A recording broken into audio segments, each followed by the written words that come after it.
శుక్లాంబరధరం విష్ణుం శశివర్ణం చతుర్భుజం ప్రసన్నవదనం ధ్యాయేత్ సర్వవిఘ్నోపశాంతయే. పద్మాసనా పరాశక్తి ప్రౌఢమాతా సరస్వతి లోక కళ్యాణ సిద్ధ్యర్థం భావైశ్వర్యం ప్రదాతు మే. మనం విక్రమార్క కథలు అని పేరు కలిగినటువంటి బొమ్మలు చెప్పిన కథలు అనే కథల్లో 18వ భాగంలో ప్రవేశిస్తున్నాం. ఉజ్జయిని నగరానికి రాజు అయినటువంటి భోజమహారాజు ఎప్పటి మాదిరిగానే విక్రమార్కుని సింహాసనం మీద ఎక్కడం కోసమని ఒక మంచి ముహూర్తం చూసుకొని పురోహితులు పండితులు అందరూ ఉండగా తను సింహాసనం ఎక్కడం కోసమని ప్రయత్నం చేశాడు. 6 మెట్లు ఎక్కి 6 మెట్ల మీద ఒక్కొక్క మెట్టు మీద ఉన్నటువంటి బొమ్మ అభ్యంతర పెడుతూ విక్రమార్కుని యొక్క గొప్పతనాన్ని చెప్తూ నీకు కూడా అంత ఔదార్యం ఉన్నట్లయితేనే ఈ సింహాసనం మీద నువ్వు ఎక్కగలవు, లేకపోతే నువ్వు ఈ సింహాసనం ఎక్కడానికి అర్హత లేదు అని చెప్పడము వెంటనే ఆ మహారాజు వెనక్కి వెళ్ళిపోవడం జరుగుతూ వచ్చింది. ఈ రకంగా జరిగిన తర్వాత ఇలాగే 6 మెట్లు అయిన తర్వాత 7వ మెట్టు మీద ప్రవేశిస్తున్నాడు భోజమహారాజు. ప్రవేశిస్తూ ఉంటే వెంటనే మళ్ళీ ఆ మెట్టు మీద ఉన్నటువంటి బొమ్మ అతన్ని అడ్డగించింది.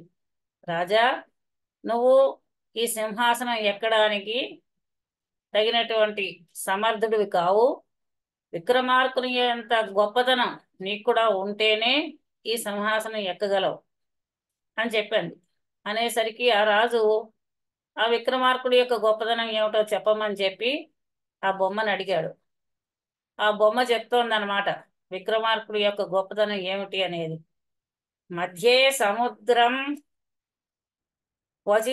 క్వచిదద్రి శృంగే దుర్గాలయే ప్రేత కబంధ యుగ్మం చక్రే సజీవం పృథు సాహసేన రాజేతి సేయం ప్రతిమా బ్రవీతి. ఆ ప్రతిమ చెప్తుందనమాట, సముద్ర మధ్యంలో ఒకానొక అద్రి శృంగే పర్వత శిఖరం పైన ఒక దుర్గాదేవి యొక్క ఆలయం ఉంది. ఒక ఆలయం ఉంది. ఆ ఆలయంలో కబంధ యుగ్మం, ప్రేత కబంధ యుగ్మం అంటే 2 మొండాలు, తలలు తెగిపోయినటువంటి మొండాలు ఉన్నాయి ఆ దుర్గాదేవి ఆలయంలో. అటువంటి ఆ 2 కబంధాలని కూడా ఆయన సజీవంగా చేశాడు. అటువంటి గొప్ప సాహసికుడు మా విక్రమార్క మహారాజు అని చెప్పింది. ఒక సముద్రం ఉంది. ఆ సముద్ర మధ్యంలో ఒక పర్వతం ఉంది. ఆ పర్వతం మీద దుర్గాదేవి ఆలయం ఉంది. భువనేశ్వరీ దేవి అమ్మవారి యొక్క ఆలయం ఉంది. ఆ ఆలయంలో 2 తలలు తెగిపోయినటువంటి బొండాలు వేలాడుతూ ఉన్నాయి. అటువంటి వేలాడుతున్నటువంటి 2 మొండాలని కూడా స్త్రీ పురుషుల యొక్క తలలు తెగిన మొండాలు వేలాడుతూ ఉన్నాయి. అటువంటి మొండాలని ఈ మహారాజు తన గొప్ప సాహసం చేత చచ్చిపోయినటువంటి వీటిని ఈ ఈ 2 మొండాలని కూడా సజీవం చేశాడు, బతికించాడు తన గొప్ప సాహసం చేత అని చెప్పింది. చచ్చిపోయిన వాళ్ళని బతికించడం అంటే మామూలు విషయం కాదు కాబట్టి ఆయన ఎంతో గొప్ప సాహసం చేశాడు కనుకనే ఆ వాళ్ళిద్దరూ కూడా స్త్రీ పురుషులు బతికారు. నీకు అంతటి గొప్పతనం ఉంటేనే ఈ సింహాసనం మీద ఎక్కగలవు, లేదంటే నువ్వు వెనక్కి వెళ్ళిపోవలసిందే అని చెప్పి ఆ ప్రతిమ చెప్పిందనమాట మహారాజుకి. చెప్తూ ఇంకా ఆ శ్లోకాన్ని అనుసరించి అక్కడ కథ చెప్పడం మొదలుపెట్టింది. మహారాజు అయినటువంటి విక్రమార్కుడు తన పరిపాలనలో ప్రజలందరూ సుఖంగా సంతోషంగా ఉండేటట్టుగా ప్రజలని కన్న బిడ్డల్లాగా పరిపాలన చేస్తూ వచ్చాడు. అతని కాలంలో దుర్మార్గులైన వాళ్ళు లేరు, చెడ్డ వాళ్ళు లేరు, మోసగాళ్ళు లేరు, దొంగలు లేరు, అందరూ సదాచార సంపన్నులే.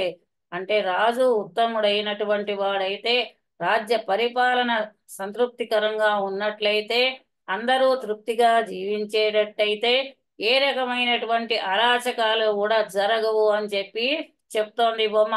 చెప్తూ ఇంకా ఆధ్యాత్మికంగా కూడా అనేక యజ్ఞయాగాదులు చేసేటటువంటి వాడు. తర్వాత బ్రాహ్మణులు అధ్యయనము అధ్యాపనము, వాళ్ళు తనకి తాముగా వాళ్ళు వేదాలని చదువుకోవడము, చదివించడము, నేర్పించడం కూడా చేస్తూ వాళ్ళ వాళ్ళ ధర్మాన్ని అనుసరించి వాళ్ళు షట్కర్మయుతులుగా ఉండేటటువంటి వాళ్ళు. షట్కర్మలు అంటే ఏమిటి? యజ్ఞం చేయడము, అభ్యాసం చెయ్యడము, తర్వాత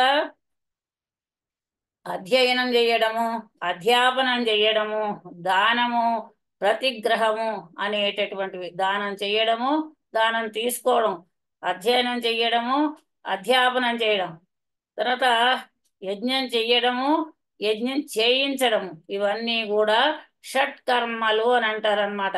ఇవి ఉత్తమోత్తమైనటువంటి పద్ధతులు ఒకప్పుడు బ్రాహ్మణులకి. కనుక ఇవన్నీ కూడా అతని పరిపాలనలో జరుగుతూ ఉండేవి. ధర్మబద్ధంగా చక్కగా మహారాజు పరిపాలన చేస్తూ ఉన్నాడు. ప్రజలందరూ చాలా ఆనందంగా సంతోషంగా ఉన్నారు. ఇటువంటి సమయంలో అక్కడ ఆ రాజుగారి పరిపాలనలో ఉన్నప్పుడు ఆ ఉజ్జయిని నగరంలో చక్కగా ఎలా ఒక ధనదుడు అనేటటువంటి ఒక వైశ్యుడు ఉండేటటువంటి వాడు అనమాట. అటువంటి వాడు చాలా ధనవంతుడు. ఆ వైశ్యుడు ధనదుడు అనేటటువంటి వైశ్యుడు చాలా గొప్పవాడు, చాలా ధనవంతుడు అనమాట. అతని దగ్గర లేనటువంటి వస్తువే ఏది లేదనమాట. ఎంత ఎక్కడ లేని వస్తువులు కూడా అతని దగ్గర ఉండేవి. అతనికి సంపదకి అంతు ఉండేటటువంటిది కాదనమాట. అంతే అపారమైనటువంటి సంపద, ఎంత ఖర్చు పెట్టినా తరగనటువంటి సంపద ఆ వైద్యుడి దగ్గర ఉండేది. అంతేకాకుండా ఆ రాజుగారి ఆస్థానంలో ప్రజలకి, తర్వాత ఆ రాజుగారి ఆస్థానంలో ఉన్నటువంటి వారికి అందరికీ కూడా అమ్మవారి యందు అధికమైనటువంటి భక్తి, పాపము యందు భయము, తర్వాత ప్రాణుల యందు దయ, ఇతరమైనటువంటి ప్రాణుల యందు దయ, తర్వాత శరీరం మీద ప్రేమ లేకపోవడం, అంటే శరీర భ్రాంతి లేకపోవడము, తర్వాత సత్యం మాట్లాడడము మొదలైనటువంటి చక్కనైన గుణాలతోటి అక్కడ ఉన్నటువంటి ప్రజలు ఉండేవారు. అలాగే ఈ ధనజుడు కూడా అంత మంచి రాజ్యంలో తను కూడా ఉంటూ ఉన్నాడు గనక అదే ప్రకారంగా ఎంత ధనవంతుడైనా కూడా తనకి ఆ ధనం మీద వ్యామోహం లేకుండా ఉంటూ ఉండేవాడు. ఇలా ఉంటూ ఉండగా అతనికి ఒక రోజున ఒక ఆలోచన వచ్చింది ఆ ధనదుడికి. ఈ ధనం అంతా కూడా అనవసరమైనటువంటిది, ఈ ధనం వలన ఏ విధమైన ప్రయోజనం లేదు, జీవితం అంతా కూడా వ్యర్థమైనటువంటిదే, ఇదంతా అసత్యమైనటువంటిదే, ఈ ప్రపంచమే అసత్యమైనటువంటిది, మోహంతో కూడినటువంటిది అని చెప్పి ఒక రకమైనటువంటి వైరాగ్యం అనేది ఏర్పాటైంది ఆ ధనదుడికి. ధనం ఎక్కువైనప్పుడు ఎవరికైనా సరే ఒక వైరాగ్య భావం అనేది ఏర్పడుతూ ఉంటుంది, ఇప్పటికి కూడా మన వాళ్ళల్లో కూడా. కనుక ఇంకా సాధించవలసింది ఏమీ లేదు అనుకున్నప్పుడు వైరాగ్య భావమే ఏర్పడుతుంది. అలాగే ఈ ధనదుడికి కూడా వైరాగ్య భావం ఏర్పడింది. ఏర్పడి అంత నిస్సారోయం సంసార సర్వంచ వస్తుజాతం అనిత్యం అనుకున్నాడు. అయ్యో అంత అంటే అయ్యో ఓహో అని అనుకొని అయం సంసార నిస్సార, ఈ సంసారము, ఈ ప్రపంచము సారవంతము కానటువంటిది, నిస్సారమైనటువంటిది. ఈ ప్రపంచంలో ఏ విధమైనటువంటి సారము లేదు. ఎంత సంపాదించినా ఇంతే, ఎంత కట్టుకున్నా ఇంతే కట్టుకుంటాం, ఎన్నైనా ఇంతే కట్టుకుంటాం, ఎంత ఉన్నా ఎంత తినాలో అంతే తింటాం తప్ప అంతకు మించి తినలేము.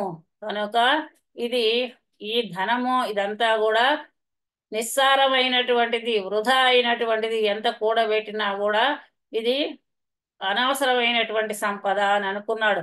సర్వం చ వస్తుజాతం అనిత్యం. ఏవైతే మనం సంపాదించుకున్నామో ఆ వస్తువులన్నీ కూడా అనిత్యమైనటువంటివి, ఎప్పటికీ ఉండవు. శరీరమే ఉండదు, ఇంకా సంపాదించుకున్నటువంటి వస్తువులు ఏముంటాయి? కనుక ఈ ప్రపంచం అంతా నిస్సారము. ఈ వస్తువులన్నీ మనం ఏదైతే కావాలి అనే భ్రాంతి పడి సంపాదించుకున్నామో ఆ వస్తువులన్నీ కూడా నిస్సారమైనటువంటివి, అనిత్యమైనటువంటివి, నిత్యం కానటువంటివి అని అనుకొని ఈ ఇల్లు మనకి రక్షణ కల్పిస్తుందా అంటే కల్పించదు. అది ఇంకా చెప్తారనమాట. ఇది రుణానుబంధ రూపేణ పశుపత్ని సుతాలయా అని. ఈ రుణాన్ని అనుసరించే పశువులు, పత్ని, సుతులు, నిలయము, ఇల్లు మొదలైనవన్నీ ఉంటాయి అని చెప్పి చెప్తూ ఉంటారు. అలాగే ఈ ఇల్లు రక్షణ ఇస్తుందా అంటే రక్షణ ఇయ్యదు. ఉన్న ఇల్లు రక్షిస్తుందా, ప్రాణాలని కాపాడుతుందా అంటే కాపాడదు. అలాగే ఒక క్షణం పరిచయం కోసమే భార్య, ఇలాగే పుత్రులు మొదలైనటువంటి సంతానం అంతా కూడా ఇది ఆపదలు అనేటటువంటి ద్వారాలు, ఆపదలకి ద్వారాలు లాంటిటువంటి వాళ్ళు. కనుక ఇదైనా ఇటువంటి అసత్యమైనటువంటి ఈ మార్గాన్ని వదిలిపెట్టేసేసి సత్యమైనటువంటి మార్గాన్ని, ధర్మాన్ని సేవించాలి అని చెప్పి భావించాడు. కనుక ఇతనికి ఒక రకమైన విరక్తి భావం కలిగిందనమాట. ఈ ఇల్లు అనిత్యమైనటువంటిది, రక్షణ లేదు, ప్రాణానికి రక్షణ లేదు. శరీరాన్ని రక్షించుకోవడం వరకే ఇల్లుంది. శరీరం నుంచి జీవుడు వెళ్ళిపోయిన తర్వాత ఈ ఇల్లు రక్షించదు. అలాగే ఇది పైగా బంధాలకి మూలమైనటువంటిది ఇదంతా కూడా. ఇంకా ఏం చెప్తున్నాడు? భార్య అనేటటువంటిది క్షణ పరిచయం కోసం మాత్రమే ఉండేటటువంటిది. ద్వారం ఆప ఆపద్గణానాం ద్వారం ఆపద్గణానాం విపరిమృశ్యత పుత్రాహ. పుత్రుల్ని చూసినట్లయితే, ఆలోచించినట్లయితే పుత్రుల గురించి, ఆపదలకి వీళ్ళు ద్వారబంధాలు లాంటి వాళ్ళు. అంటే ఈ సంతానము వలన కష్టాలు, సుఖాలు అనేవి ఏర్పడుతూ ఉంటాయి. కష్టాల కంటే, సుఖాల కంటే కష్టాలే అధికంగా వస్తూ ఉంటాయి. అంచేత ఈ ప్రపంచం అంతా శత్రుమయమే అని చెప్పి అనుకుంటున్నాడు. శరణం అశరణం వా బంధమూలం నరాణం క్షణ పరిచిత దార ద్వారం ఆపద్గణానాం విపరిమృశ్యత పుత్రాః సర్వం శాత్రవం సర్వమేతత్ త్యజత భజత ధర్మం నిర్మలం పుణ్యకామాః. ఇంకా అనుకుంటున్నాడు అనమాట. ఈ ఆలోచించినట్లయితే పుత్రులు వీళ్ళంతా కూడా అశాశ్వతమైనటువంటి వాళ్ళు, శత్రువులు లాంటి వాళ్ళు. ఇదంతా కూడా భార్య, పిల్లలు, ఇల్లు ఇదంతా కూడా బంధ మూలం. అనేకమైన బంధాలకి మూలమైనటువంటిది ఇల్లు గాని, భార్య, పుత్రులు గాని వీళ్ళంతా కూడా బంధాలకి కారణమైనటువంటి వాళ్ళు. కనుక ఈ ఆలోచించినట్లయితే ఇదంతా కూడా శత్రుత్వమే కనబడుతోంది ఒక జీవుడికి. కనుక దీన్ని వదిలేసేయాలి అని అనుకున్నాడు. ఈ బంధాల నుంచి బయటకు వచ్చేయాలి అనుకున్నాడు. అనుకొని ఇంకా ఏమంటున్నాడు? ధర్మం నిర్మలం ధర్మం భజత పుణ్యక మహా. పుణ్యాలని కోరుకునేటటువంటి వాడు ఎవడైతే ఉంటాడో వాడు నిర్మలమైనటువంటి ధర్మాన్ని మాత్రమే సేవిస్తాడు అని ఆలోచించుకున్నాడు. అని ఆలోచించుకొని ఇంకా ఏం చెప్తున్నాడు? ధర్మాన్ని రక్షించినట్లయితే ఆ ధర్మం మన్ని రక్షిస్తుంది. అలాగే ఆ ధర్మాన్ని రక్షించనప్పుడు ఆ ధర్మమే మన్ని చంపుతుంది అని చెప్తూ, ధర్మో రక్షతి రక్షితో ననుహతో హంతీహ సప్రాణినో హంతవ్యో నతు యక్స్ సయేవ శరణం సంసారిణో సర్వదా. ధర్మో రక్షతి రక్షితో నను ఓయి అని చెప్తున్నాడు అనమాట. అంటూ ధర్మో రక్షతి రక్షిత, ధర్మాన్ని రక్షించినట్లయితే అది రక్షిస్తుంది. ఇహ ఇక్కడ అని, ఇక్కడ అంటే ఈ ప్రపంచంలో అని. అది ధర్మాన్ని మనం రక్షిస్తే, మనం కాపాడితే ఆ ధర్మం అన్ని కాపాడుతుంది. అదే ధర్మాన్ని చెడగొట్టినట్లయితే, ధర్మానికి వ్యతిరేకంగా జీవితాన్ని గడిపినట్లయితే, అదే ధర్మము ఈ ప్రాణుల్ని నశింపజేస్తుంది. కనుక ఇది మనం ఏ ధర్మం అయితే చెడగొట్టబడుతుందో, చంపబడుతుందో, అదే గృహస్థులైనటువంటి వాళ్ళకి శరణగా మారుతుంది. అంటే ధర్మాన్ని కాపాడండి అని చెప్పి చెప్తున్నాడు. అలా ధర్మాన్ని కాపాడాలి అని అనుకుంటున్నాడు. అనుకొని బాగా ఆలోచించాడు. ఆలోచించి తనకు ఉన్నటువంటి సంపద అంతా కూడా దాన ధర్మాలు చేసేసాడు. ధర్మకాండ దానకాండలో చెప్పినట్లుగా గొప్ప గొప్ప వాళ్ళని పిలిచి బ్రాహ్మణులను, ఉత్తములైనటువంటి వాళ్ళను, ఇంకా ఇతరమైనటువంటి వాళ్ళని అందరినీ పిలిచి దానకాండలో చెప్పినట్లుగా ధర్మాన్ని దానం చేసేసి మొత్తం అంతా తర్వాత శ్రీకృష్ణుని చూడాలి అని చెప్పి ద్వారకా నగరానికి వెళ్ళాడు. సరే, ఆ ద్వారకా నగరానికి వెళ్దామని బయలుదేరాడు. బయలుదేరుతూ అక్కడ సముద్రం ఉన్నట్టయితే, సముద్రం ఉంది. ఆ సముద్రం దగ్గరకి వెళ్ళి ఒక నావికుడిని పిలిచాడు. పిలిచి నన్ను ఆ గట్టుకు తీసుకెళ్ళు అని చెప్పి అడిగాడు. అడిగిన తర్వాత సరే ఆ నావికుడు ఒప్పుకున్నాడు. ఏదో కొంత ధనం తీసుకొని ఒప్పుకున్నాడు. ఒప్పుకున్న తర్వాత ఆ తనతో పాటుగా ఆ నావలో భిక్షుకులు, తర్వాత విదేశకులు, ఇంకా అనేకమైనటువంటి వాళ్ళని ఆ నావలో ఎక్కించుకొని వాళ్ళతోటి ప్రయాణం చేస్తూ అనేకమైనటువంటి నీతి కథలు చెప్తూ ఎన్నో మంచి మంచి విషయాలు మాట్లాడుకుంటూ ఆ నావలో ప్రయాణం చేస్తున్నారు సముద్రంలో. అలా ప్రయాణం చేస్తూ ఉండగా మధ్యలో ఆ సముద్రం మధ్య అన్నమాట, ఆ సముద్రం మధ్యలో ఒక ఎత్తైనటువంటి పర్వతం కనిపించింది. సరే, ఆ పర్వతం దగ్గర దిగి అక్కడ నావని ఆ పైకి ఎక్కాడు. ఆ పర్వతం పైకి ఎక్కేసరికి అక్కడ ఒక అమ్మవారి దేవాలయం కనిపించింది. అమ్మవారి దేవాలయం కనిపించేసరికి వెంటనే అతను అమ్మవారిని పూజ చేశాడు. గంధం, పుష్పం, అనే మొదలైనటువంటివన్నీ పూజా ద్రవ్యాలతోటి అమ్మవారికి పూజ చేశాడు. పూజ చేసిన తర్వాత ఒకసారి నమస్కరించి తల ఎత్తి చూసేసరికి అక్కడ పక్కన రెండు కబంధాలు, స్త్రీ పురుషులు ఇద్దరివి కూడా వేలాడుతూ కనపడ్డాయి. కబంధాలు అంటే తల లేని మొండాలు. రెండు స్త్రీ పురుషుడు ఇద్దరివి కూడా వేలాడుతూ కనిపించాయి. కనిపించేసరికి అక్కడ ఇంకా కొంచెం తల ఎత్తి చూశాడు. కొంచెం తల ఎత్తి చూసేసరికి అక్కడ గోడ మీద కొన్ని అక్షరాలు రాసి ఉన్నాయి. అవి ఏమిటి అని అంటే, యదా కోపి పరోపకారి పరమైశ్వర్య సంపన్నో ద్వాత్రింశ లక్షణోపేత స్వకంఠ రుధిరేణ భువనేశ్వరీం అర్చయిష్యతి తదేదం స్త్రీ పురుషయుగళం సజీవం కరిష్యతి అని రాసుంది. ఎవరైనా సరే ఒక పరోపకారం చేసేటటువంటి ఉత్తముడైనటువంటి వాడు ఎవడైనా సరే పరమైశ్వర్య సంపన్నో, పరోపకారి, గొప్ప ఐశ్వర్య సంపన్నుడు.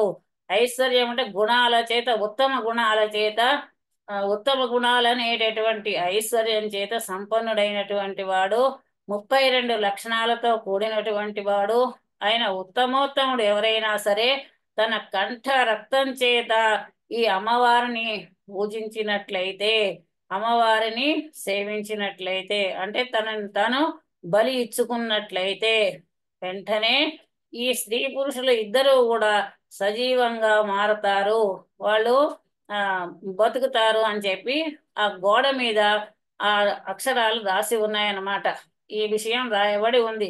ఎవరైనా గనక ఉత్తమోత్తములైనటువంటి వాళ్ళు తమ కంఠాన్ని నరుక్కొని ఆ రక్తం చేత అమ్మవారిని సేవించినట్లయితే వీళ్ళిద్దరూ బతుకుతారు అని చెప్పి గోడ మీద రాసింది. అక్కడ భైరవుడు విగ్రహం కూడా ఉందన్నమాట. ఈ ప్రకారం చదివి అతను కంగారు పడి కొంచెం భయపడ్డవాడై మళ్ళీ వెనక్కి వచ్చేసి తన నావ ఎక్కి శ్రీకృష్ణుడి దర్శనానికి వెళ్ళాడనమాట. ఆ కృష్ణుడి దగ్గరకు వెళ్ళి తనకి కృష్ణుడు దేవుడు కాబట్టి కొంతమంది దగ్గరికి ఉట్టి చేతులతో వెళ్ళకూడదు అని అంటారు. అది రాజుగారి దగ్గరకు కానీ, తర్వాత పసిపిల్లలు, వృద్ధులైనటువంటి వాళ్ళు, అనారోగ్యవంతులు, భార్య, ఇలాంటి కొంతమంది దగ్గరికి ఊరికే వెళ్ళకూడదు అని చెప్పి చెప్తారు గనక ఆ ఈ ధనదుడు అనేటటువంటి వాడు తను ఏదో కొంత ఆ, బహుమానం తీసుకెళ్ళి ఆ శ్రీకృష్ణుడికి ఇచ్చి నమస్కరించాడు. కృష్ణుడికి నమస్కారం చేయడం అనేటటువంటిది చాలా విశేషమైనటువంటిది అని చెప్పి కృష్ణుడి నమస్కారాన్ని గురించి, దానిలో విశేషాన్ని గురించి చెప్తున్నాడు. కృష్ణుడికి నమస్కారం చేసినట్లయితే 10 అశ్వమేధ యాగాలు చేసినటువంటి ఫలితాన్ని పొందుతారట. ఏకోపి కృష్ణస్య కృత ప్రణామో దశాశ్వమేధావ భృదేన తుల్య దశాశ్వమేధి పునరేతి జన్మ కృష్ణ ప్రణామో న పునర్భవాయ. ఏకోపి కృష్ణస్య కృత ప్రణామో అంటే ఒక కృష్ణుడికి నమస్కారం చేసినట్లయితే 10 అశ్వమేధ యాగాలు చేసి అవభృత స్నానం చేసినంత పుణ్యము వస్తుంది, సమానము. 10 అశ్వమేధ యాగాలు చేసి అవభృత స్నానం చేస్తే ఎంత ఫలమో అంత ఫలం వస్తుందంట కృష్ణుడికి నమస్కరించినట్లయితే. అవభృత స్నానము అంటే యజ్ఞానంతరము చేసేటటువంటి స్నానం, పుణ్య స్నానాన్ని అవభృత స్నానము అంటారు. ఈ అవభృత స్నానం చేసినంత పుణ్యం వస్తుంది. దశాశ్వమేధి పునరేటి జన్మ, కానీ ఈ దశాశ్వమేధాలు చేసినటువంటి వాడికి మళ్ళీ జన్మ వస్తుంది, కానీ కృష్ణ ప్రణామో న పునర్భవాయ. కృష్ణుడికి నమస్కరించినట్లయితే మళ్ళీ జన్మ అనేదే ఉండదు అని చెప్పి అనుకుంటున్నాడు. ఈ ప్రకారంగా కృష్ణుని యొక్క గొప్పతనాన్ని, కృష్ణుడికి చేసినటువంటి నమస్కారం వలన ఫలితాన్ని కూడా చక్కగా ఇక్కడ వివరించాడు. ఈ ప్రకారంగా అతను కృష్ణుడి దగ్గరకు వెళ్ళి అతన్ని షోడశోపచారాల చేత పూజ చేశాడు. షోడశోపచారాలు అంటే ఏమిటి అని అంటే ఇక్కడ ఆవాహనము, ఆసనము, పాద్యము. పాద్యం అంటే కాళ్ళు కడుక్కోవడానికి నీళ్లు, అర్ఘ్యము చేతులు కడుక్కోవడానికి నీళ్లు, తర్వాత ఆచమనము నోరు కడుక్కోవడానికి నీళ్లు, తర్వాత స్నానము, వస్త్రము, యజ్ఞోపవీతము, గంధము, కుంకుమ, పువ్వులు, తర్వాత ధూపం, దీపం, నైవేద్యము, ఇంకా తాంబూలము మొదలైనటువంటి అన్నాడు. ప్రదక్షిణ నమస్కారాలు ఇవన్నీ కూడా మనం నిత్యము చేసేటటువంటి పూజలో ఉన్నటువంటివే కనుక ఈ షోడశోపచారాల చేత నిత్యము మనం భగవంతుణ్ణి పూజ చేస్తూ ఉంటాం. ఈ ప్రకారంగానే శ్రీకృష్ణుడికి పూజ చేశాడు ఆ ధనదుడు అనేటటువంటి వణిజుడు. ఈ ప్రకారంగా పూజ చేసి కృష్ణుడికి ఆ కృష్ణుడి దగ్గర ద్వారకా నగరంలో 3 రోజులు ఉండి తిరిగి మళ్ళీ ఉజ్జయిని నగరానికి వచ్చేసాడు అనమాట. వచ్చిన తర్వాత మళ్ళా కృష్ణుడి దగ్గర నుంచి కొంత ప్రసాదం తీసుకొని వచ్చాడు. కృష్ణుడు కూడా ఇతనికి కొంత ఏదో ఇచ్చాడు ప్రసాదం. ఆ ఇచ్చినటువంటి ప్రసాదాన్ని తీసుకొని ఉజ్జయిని నగరానికి వచ్చాడు. తన ఇంటికి వచ్చి వెంటనే ఆ రాజుగారిని చూడడానికి వెళ్ళాడు. విక్రమార్కుడిని చూడడానికి, దర్శనం చేసుకోవడానికి వెళ్ళాడు. రాజుగారి దగ్గర కూడా ఉట్టి చేతులతో వెళ్ళకూడదు కనుక తను పైగా ద్వారకా నగరం వెళ్ళాడు కనుక అక్కడి నుంచి ప్రసాదం తీసుకుని వచ్చి ఆ రాజు అయినటువంటి విక్రమార్కుడి చేతికి ఇచ్చాడు. ఆ విక్రమార్కుడు ఆ ప్రసాదం తీసుకొని కూర్చోబెట్టి ఆ ధనదుణ్ణి యాత్రా విశేషాలు ఏమిటి అని చెప్పి అడిగాడు. మనం కూడా ఏదైనా ఎవరైనా ఊరు వెళ్ళొచ్చాము అని అంటే వాళ్ళని వచ్చిన వాళ్ళని కూర్చోబెట్టి మీరు ఎక్కడెక్కడ తిరిగారు, ఏమేం చూశారు అని చెప్పి అడుగుతూ ఉంటాము. వాళ్ళు ఇచ్చిన ప్రసాదాన్ని మనం చాలా పరమ పవిత్రంగా భావిస్తూ ఉంటాం. మనకి మన చరిత్ర కూడా అదే చెప్తుంది. ఏ ఏ దేశాలు తిరిగారు, ఎక్కడెక్కడికి వెళ్ళారు అని చెప్పి అతను ప్రవరుడు అడుగుతాడనమాట ఋషిని. అలాగే ఇక్కడ కూడా ఏ ఏ ప్రదేశాలు చూసావు, అక్కడ ఉన్నటువంటి విశేషాలు ఏమిటో చెప్పమని చెప్పి ఆ విక్రమార్క చక్రవర్తి ఆ ధనదుడు అనేటటువంటి వైశ్యుణ్ణి అడిగాడు. అడిగేసరికి ఆ వైశ్యుడు తను వెళ్ళినటువంటి ఆ సముద్ర మధ్యంలో ఉన్నటువంటి పర్వతము, దాని మీద ఉన్నటువంటి అమ్మవారి యొక్క ఆలయము, ఆ తర్వాత ఆ పక్కన ఉన్నటువంటి 2 కళేబరాలు, కబంధాలు అంటే మొండ్యాలు, తర్వాత ఆ గోడ మీద రాసినటువంటి విషయం ఏదైతే ఉందో అదంతా కూడా మహారాజుకి చెప్పాడు. చెప్పేసరికి ఆ రాజుకి ఆశ్చర్యం కలిగి వెంటనే మనం అక్కడికి వెళ్దాం నడవమని చెప్పి ఆ ధనదుడిని అడిగాడు. సరే, ధనదుడు కూడా ఒప్పుకొని ఆ ప్రాంతానికి తీసుకెళ్ళాడు రాజుగారిని. తీసుకెళ్లేసరికి ఆ రాజుగారు అక్కడ ఉన్నటువంటి అమ్మవారిని దర్శనం చేసుకొని ఆ గోడ మీద రాసినటువంటి అక్షరాలు చదివి తన ఒరలో నుంచి కత్తిని తీసుకొని మెడ మీద వేసుకొని తనని తాను సమర్పించుకోవడం కోసం అని చెప్పి అమ్మవారిని తన మెడ మీద కత్తి వేసుకొని నరుక్కోవడానికి సిద్ధమయ్యేటటువంటి ఆ సమయంలో ఆ తల్లి ఆగమని చెప్పి వెంటనే ఆ విక్రమార్కుడిని నీ సాహసానికి మెచ్చుకున్నాను అని చెప్పి ఆమెని ఆమె ప్రత్యక్షమైంది.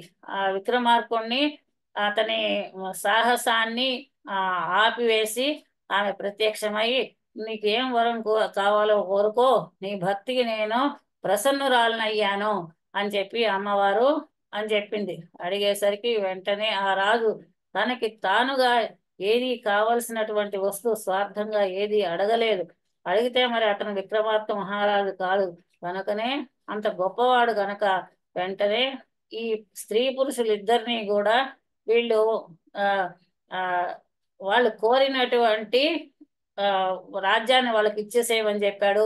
ఎప్పుడైతే అతను మెడ మీద కత్తి వేసుకొని నరుక్కోవడానికి సిద్ధమయ్యాడో వాళ్ళిద్దరూ కూడా స్త్రీ పురుషులు ఆ కళేబరాలు రెండూ కూడా చక్కగా మొండాలు తలలు అతుక్కుపోయి వాళ్ళు బతికి బతికారు. బతికిన తర్వాత ఆ అమ్మవారు కూడా ఇతన్ని వరం కోరుకోమనేసరికి రాజు అడుగుతానమాట. రాజా అంటాడు, ఓ భో రాజన్ ప్రసన్నాస్మి వరం వృణీశ్వ. రాజా, నీ యొక్క సాహసానికి ప్రసన్నురాలనయ్యాను, నువ్వు ఏదైనా వరం కోరుకోని అడిగేసరికి అప్పుడు రాజుగారు అంటున్నాడు అన్నమాట, భోదేవి ప్రసన్నాపి తర్హి అస్య మిథునస్య రాజ్యం దేహి. తల్లి, నువ్వు నా యందు ప్రసన్నురాలు అయినట్లయితే గనక ఈ మిథునం ఏదైతే ఉందో ఈ జంట, ఈ స్త్రీ పురుషులు ఇప్పుడే బతికినటువంటి స్త్రీ పురుషుల యొక్క జంటకి రాజ్యాన్ని ఇచ్చేయి అని చెప్పి ప్రార్థించాడు అమ్మవారిని. సరే, ఆ తల్లి కూడా ఆ విధంగానే ఒప్పుకొని ఆ రాజుగారిని ఏందో ప్రసన్నురాలయ్యి వాళ్ళకి రాజ్యం ఇచ్చేసింది. ఇటువంటి గొప్ప ఔదార్యం, పరుల కోసమని తన ప్రాణాలని పణంగా పెట్టి వాళ్ళని బతికించి వాళ్ళకి రాజ్యాన్ని ఇప్పించినటువంటి గొప్ప ఔదార్యవంతుడు, గొప్ప దానశీలి, ఉత్తమోత్తముడైనటువంటి విక్రమార్క మహారాజు. ఇటువంటి ఔదార్యం నీకు ఉన్నట్లయితే నువ్వు సింహాసనం మీద ఎక్కగలవు అని చెప్పింది. ఈ మిథునం ఎవరో, ఈ స్త్రీ పురుషులు ఎందుకు ఇలా కబంధంగా మారిపోయారు అనేటటువంటి విషయాన్ని మనం వచ్చే భాగంలో చెప్పుకుందాము. స్వస్తి.